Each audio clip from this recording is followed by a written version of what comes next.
Este espacio es producido gracias a Ducar y a...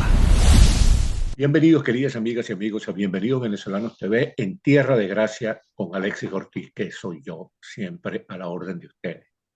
Bueno, hoy vamos a conversar con un venezolano sumamente interesante. Es una gran figura académica y política venezolana. Le correspondió nada menos y nada más que ejercer como ministro de Reforma del Estado en el muy provechoso segundo gobierno del presidente Carlos Andrés Pérez. Carlos Blanco, además, en este momento es una de los hombres clave en el equipo de la líder legítima del pueblo venezolano, María Corina Machado. Bienvenido, Carlos. Muchas gracias, Alexis, por invitarme a la Venezuela, tierra de gracia. Sí, señor. Así la llamó Colón, así fuese el primer nombre que tuvo Venezuela fue ese. Carlos, mira, hay una cuestión que nos tiene bastante confundida a los venezolanos, incluso a mí, que antes creía que yo sabía mucho de política, pero ahora me he dado cuenta que sé muy poco. Y es que nosotros nos entusiasmamos muchísimo con la captura del narcodictador Maduro para ser enjuiciado en Estados Unidos, como que respondía por toda su fechoría. Pero no, pensamos, quizás ingenuamente, que había comenzado la gran transición hacia la democracia venezolana. Pero de pronto fuimos sorprendidos por el hecho de que la narcodictadura sigue mandando en Venezuela. ¿Cómo interpretas tú eso?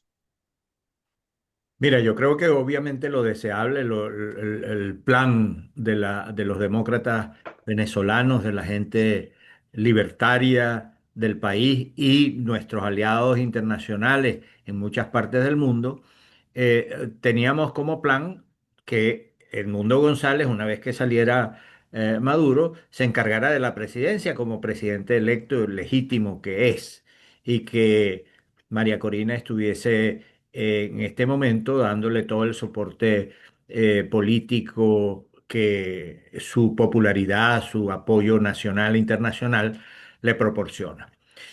Lo que pasa es que la historia tiene siempre salidas inesperadas. En un momento caótico como el que vive la humanidad entera y Venezuela en particular, están apareciendo jugadas, cambios, zigzags, que no son los previstos, pero que hay que incorporar en el análisis como posibilidades. Es decir, yo creo que sí, que efectivamente estamos en una transición, pero una transición mucho más compleja, mucho más caótica de la que pudimos imaginar.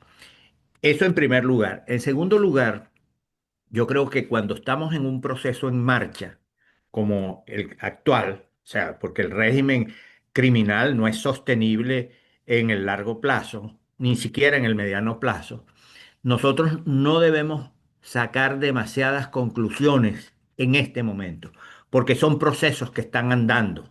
Entonces, hay la tentación, sobre todo para quienes hacemos análisis político, de tomar lo que tenemos hoy como algo que va a permanecer en el tiempo. Y la verdad es que la historia reciente, la historia en general, pero la historia reciente nuestra, nos ha demostrado lo inesperado de los cambios. El 2 de enero estábamos en una situación y 24 horas después estábamos en otra situación y 48 horas después estábamos en otra situación.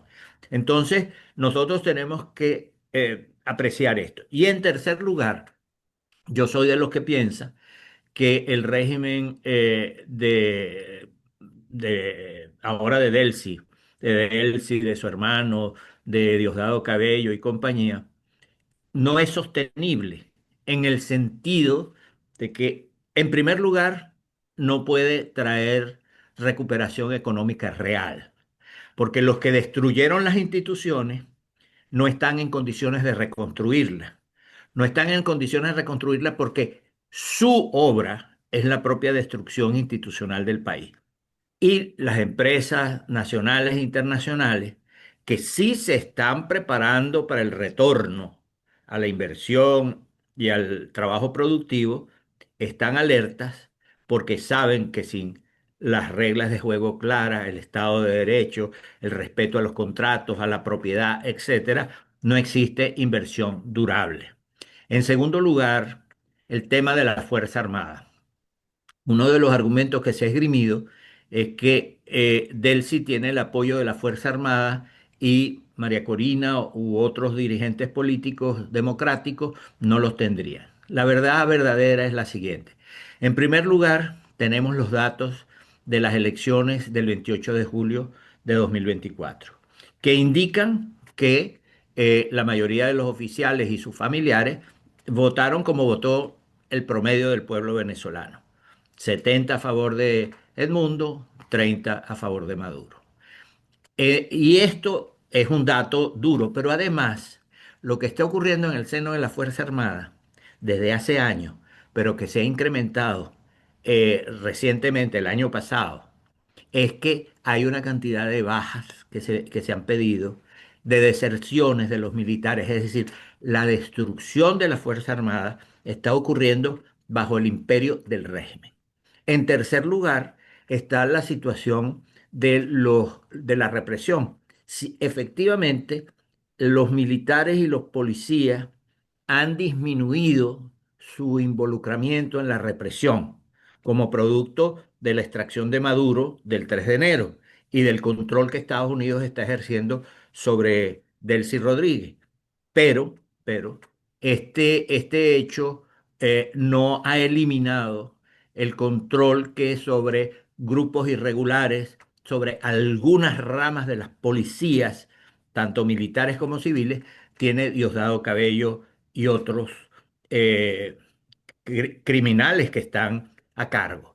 Entonces, creo que este régimen encabezado ahora por Delcy Rodríguez no tiene las condiciones para proveer aquello en nombre de lo cual está en Miraflores.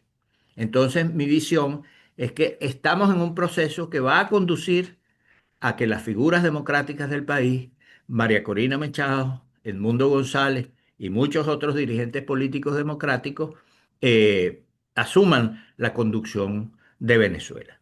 Debo decir, para concluir esta larga respuesta, que faltan presos políticos deben ser escarcelados. Falta que los liberen de la amenaza judicial que pende y policial que pende sobre sus cabezas, tanto a los que están presos todavía como a los que han sido escarcelados. Y hay una cosa que yo le concedo una importancia primordial: el regreso seguro de los exiliados a Venezuela. Si no hay regreso de los exiliados a Venezuela, que están presos de otra manera, es decir, están presos por la ausencia del país, por la imposibilidad de llegar al país, yo creo que nosotros tenemos que tener clarísimo que esas son condiciones para un restablecimiento de la democracia en Venezuela. Bueno, me encantó. Te escuché con mucha atención y sin interrumpirte porque verdaderamente que es una visión bastante atinada y pedagógica de la situación para que nos permita a los venezolanos comprender la situación actual. Y creo que aquí se habría que aplicar lo que llamamos las tres P, pero no las de nuestro común amigo Moisés Naín, sino unas tres P nuevas, que yo diría que es paciencia, prudencia y perseverancia. Porque la verdad es que hay algo que se desprende de lo que tú has dicho, y es que, de alguna manera, pues se desprende de lo que tú has dicho, y es que ahí hay una figura siniestra dentro del mundo del castrochavismo venezolano, que no es precisamente Diosdado Cabello. Todos sabemos que Diosdado Cabello es un bellaco, un canalla, un tipo sádico que disfruta haciendo daño, pero hay una figura que tiene la astucia de los que no tienen principio, que tienen la astucia de los descarados, que es Jorge Rodríguez, que es realmente quien controla la situación en Venezuela, porque su hermana Delcy no es una marioneta de él. Entonces él cree, como es psiquiatra y cree entender al presidente de Trump, entonces él cree que él puede manipular alguna debilidad que pueda tener el presidente Trump para ir ganando tiempo y tratar de extender ese proceso de falsa transición de, bueno, todo lo que se pueda. Entonces, ese es un temor que tiene la gente. ¿Qué piensas tú al respecto? Efectivamente, yo creo que Chávez, Maduro y ahora la familia Rodríguez, bajo la inspiración cubana, tienen un propósito, que es ganar tiempo. Chávez lo logró, Maduro lo logró durante años, hasta que se puso cómico con el presidente de los Estados Unidos. Porque recordemos que el presidente de los Estados Unidos estaba hablando incluso personalmente con Maduro. Y Maduro tenía delegados de Qatar y de otros países eh, tratando de convencerlo de que se fuera para que se diera la transición con precisamente Delcy Rodríguez, que es lo que, Incluso, claro, incluso se dice que entre los que estaban trabajando, las que estaban trabajando para que él se fuera, era la propia esposa Cilia Flores. bueno, seguramente hizo un cálculo, puede haber hecho un cálculo más inteligente, que es mejor vivir en Moscú que vivir en Brooklyn, Ella en quería Nueva en York. Estambul, ella quería Estambul, que no es ninguna tontería vivir en Estambul. Bueno, en cualquier caso, yo creo que la idea de ganar tiempo es un principio estratégico del régimen venezolano, inspirado por los cubanos, que si son expertos en algo es en ganar tiempo. Entonces, y creo que el cálculo es que el presidente Trump se desgastará, que podría haber un cambio político en las elecciones intermedias para el Congreso de los Estados Unidos, que eso debilitaría su poder, pero que al mismo tiempo antes tiene que ocuparse de las elecciones y Venezuela pasaría a un plano secundario en estas condiciones, entonces habría que digamos, podrían permanecer allí a través de un modus vivendi con Estados Unidos. En Sin este momento, embargo, fíjate tú que eso último que dijiste no se les está cumpliendo mucho, porque en el reciente discurso del presidente Trump en el Estado de la Unión destacó como uno de los éxitos de su gobierno la acción en Venezuela. sí, y yo creo que Trump quiere presentar más y mejores resultados en relación con Venezuela. Creo que la idea de que le jueguen otra vez a la demora no le resultó al final a Maduro, porque Maduro, ganando tiempo, no vio lo que estaba enfrente de sus ojos, que era esa gigantesca operación aeronaval en el Caribe, que no se iba a ir con las manos vacías.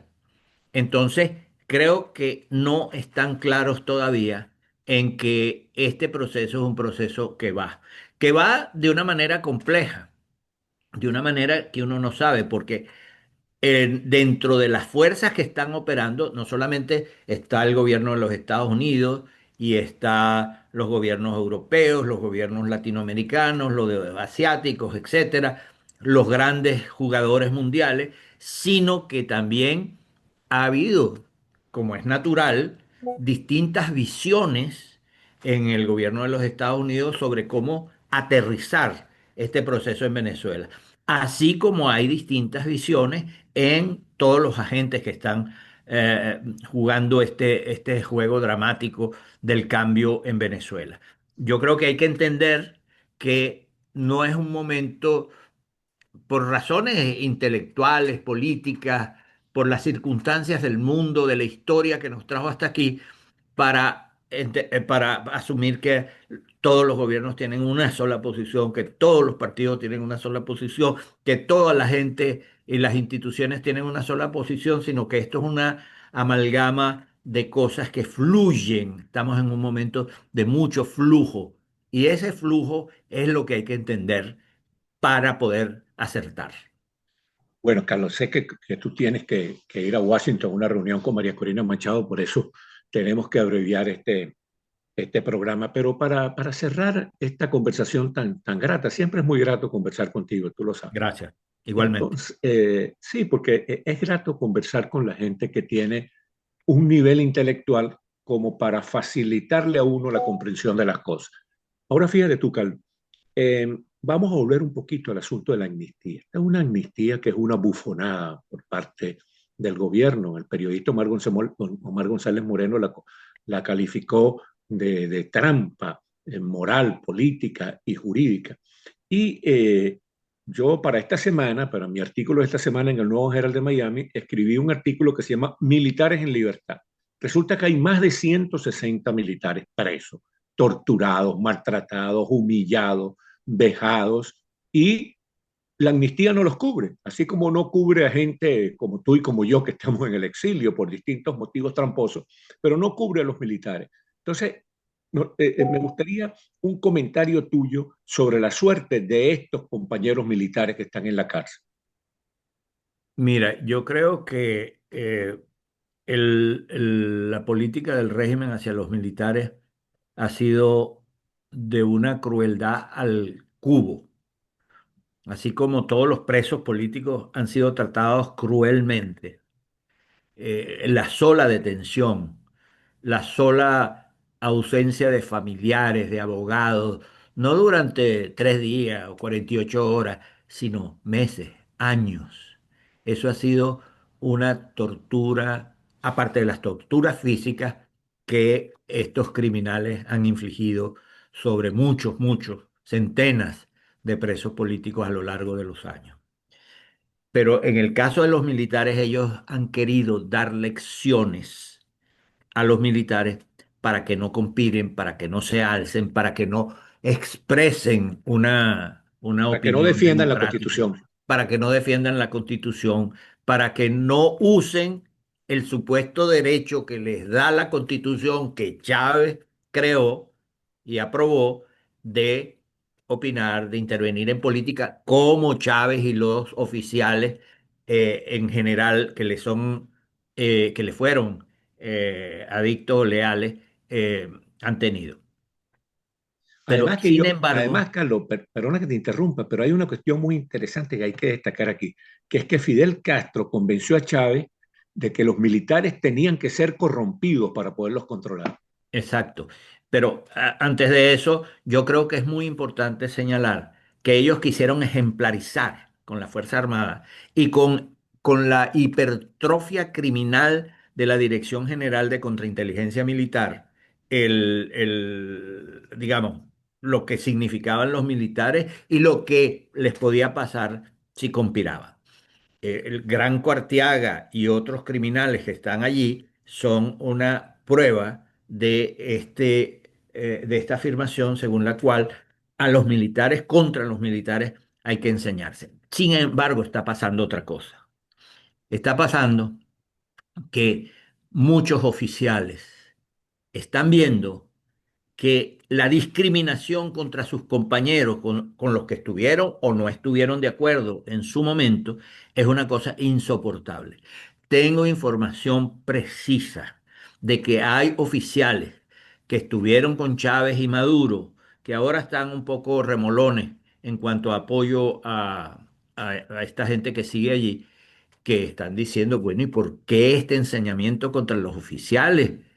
Y pienso que es necesario evidenciar con nombre y apellido la situación en la que están oficiales como Caguaripano, Marín Chaparro, García Palomo y tantos otros que están allí, generales y de todos los grados.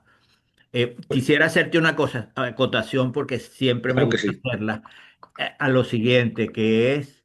em, perdona esta interrupción. Esa, una acotación que es, tú hablaste de los exiliados.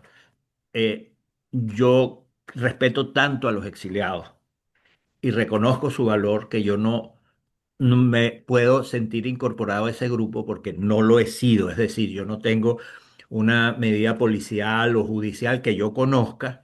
Y como respeto tanto a los que han tenido que salir forzados por su situación, yo inicialmente salí de Venezuela por motivos académicos y estuve yendo y viniendo hasta que las cosas me lo impidieron, pero tú sabes, es No, una no, es bien, bueno, eso clarificación demuestra, que me parece importante. es importantísimo que hayas hecho esa acotación porque demuestra pues tu seriedad y tu responsabilidad porque eh, otros que hemos tenido persecución política y Efectivamente. judicial, Te lo agradecemos con muchísimo. Exalta el respeto que sentimos por ti. Muchas Bueno, gracias. Carlos, vale, qué grato haber conversado contigo. Sé que te vas a ver hoy con María Corina. Por favor, transmítele a ella nuestra solidaridad y nuestro cariño y nuestro respeto. Un gran abrazo, hermano. Así lo haré. Un abrazo para ti. Bueno, y muchísimas gracias a ustedes, queridas amigas y amigos, por haber tenido la amabilidad de vernos y escucharnos aquí en Tierra de Gracia por Bienvenidos Venezolanos TV. Que Dios y la Virgen del Valle me los guarden. Este espacio es producido gracias a Tucar y a